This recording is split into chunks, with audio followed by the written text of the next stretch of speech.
This is a 5-pin brass lock baton. It's made in Taiwan.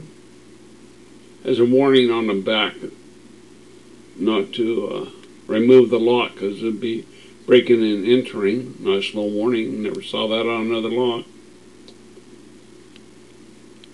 So I'm not personally going to pick the lock. I'm going to have my automatic lock picker do it.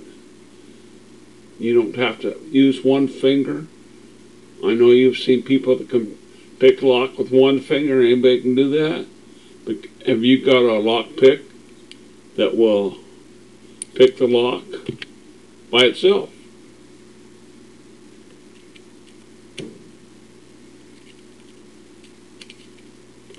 Okay, there it goes. It's starting to pick.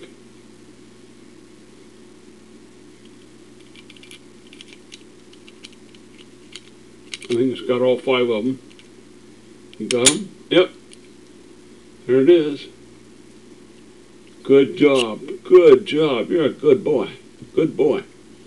Picked all by itself. I never touched it. No tension wrench. The pick did it all. What a pick.